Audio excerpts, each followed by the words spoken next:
board, and ultimately the league office was tasked by our board with doing an in-depth analysis of all the issues around expansion, both economic and non-economic. Of course, the non-economic issues include dilution of talent, how it could potentially affect competition around the league if we were to expand, how you would stock those teams, all those related issues, the economic issues, as I've talked about before. As we knew would be the case in these discussions among the board, they're very complex because in how you would potentially value the opportunity has a lot to do with your projections on the future growth of the league, because you are selling equity, and if for every additional team you add, you're diluting the economics of the current league. And at the same time, while it's not directly related, there's an expansion of another kind we're talking about, which is a European opportunity. Now, what Mark Tatum was here, the deputy commissioner, he presented on that. That would be an independent league what we're contemplating operating in Europe, but the fact that we would be creating new basketball teams in Europe is related. It's separate but related to this notion around building additional organizations in the league. So those are all things that we're in the process of talking about.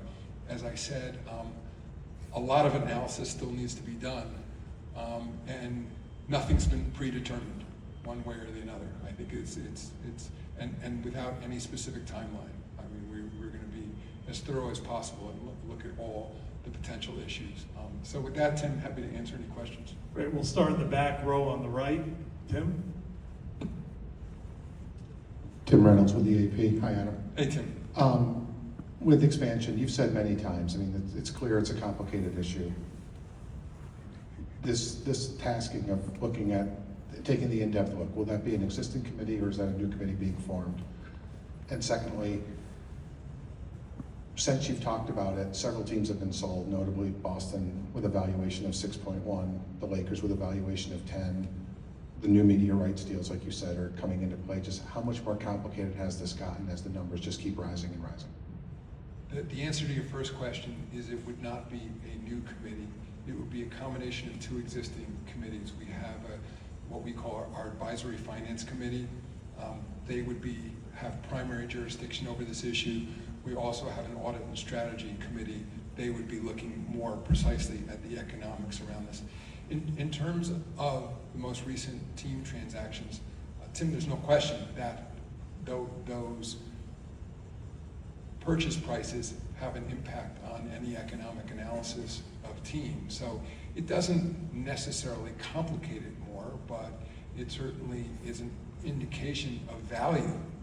And it's just one other factor we have to look at as we're trying to think what is the value of expansion, what does it mean to dilute the existing equity, and how additive is this potentially to the league by adding an additional team. Fifth row in the middle with the blue hat. Sean?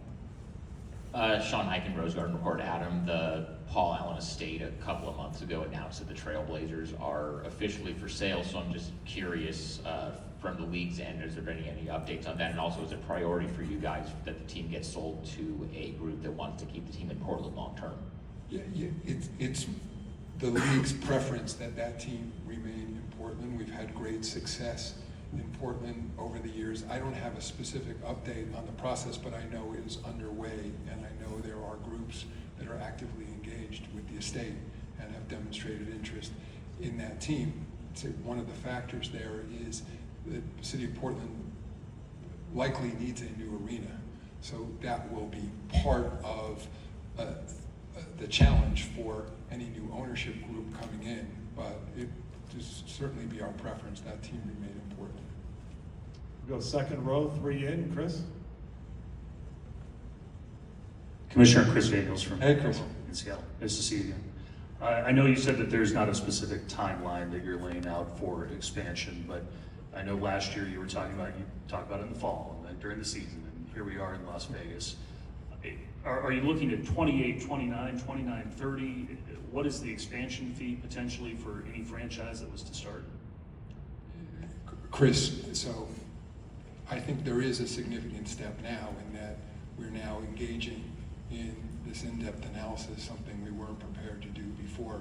But beyond that, as I said, it's really day one of that analysis. And so in terms of price, potential timing, too early to say. And again, I think that also assumes the outcome of this analysis. It is truly a complicated issue. And I think that it's not, I will say, despite, I think, some of the reports I've led, there was no sense in the room that people were taking sides. I think that, and there was no straw poll, there was no request that people indicate pro or con in terms of expansion.